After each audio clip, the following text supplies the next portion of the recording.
Gachagua anavyorudia makosa yaliyofanya aondolewe serikalini. Karibu kwenye taarifa zetu za Iran Media.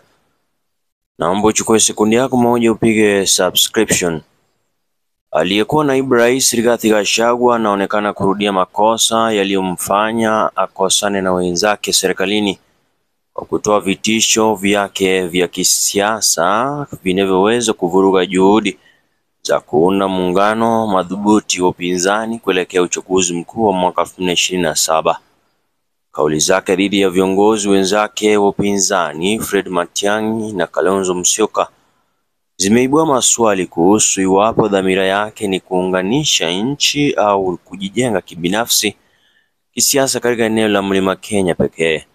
Wachambuzi wanasema kauli zake kuhusu vinara upinzani na masharti anayowapa zinakinzana na wito wake wa kuunganisha Wakenya ili kumuondoa Rais Ruto madarakani. Katika mahojiano na hotuba zake kwenye hafla za umma, Bwana Gachagua amekuwa akitoa masharti makali kwa wawili hawa, akisisitiza kuwa hawezi kuunga mkono mtu yeyote asiye na uungwaji mkono wa jamii yake.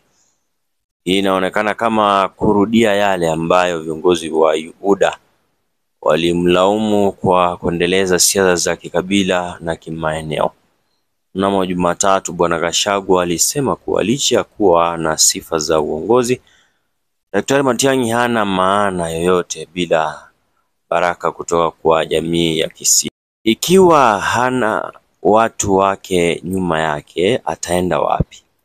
Siwezi kumuunga mtu ambaye nyumbani kwao hawamkubali, alisema katika kauli iliyotafsiriwa kama tishio na dharau.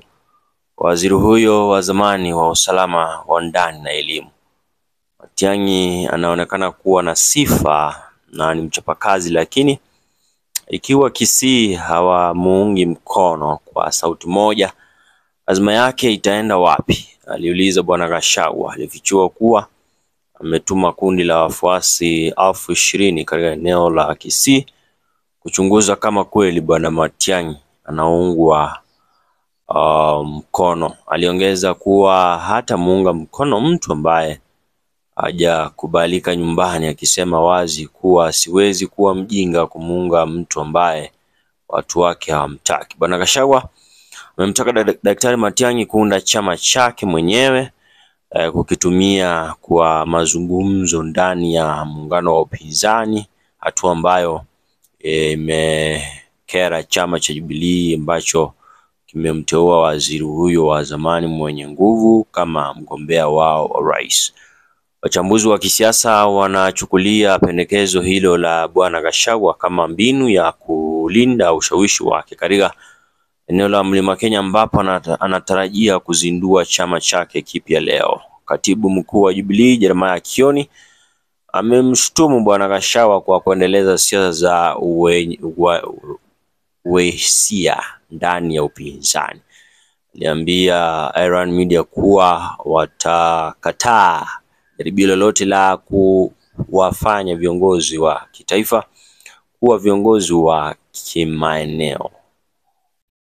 Mpango wa Gachagua wa kulinda ushawishi katika Mlima Kenya ndio chanzo cha mzozo wake na mshirika wake mkuu wa karibu Bwana Ngunjiri wa Mbugu. Ndizo taarifa za hivi sasa. Unaweza toa maoni yako hapo kwenye comment section. Hii ni Iran Media.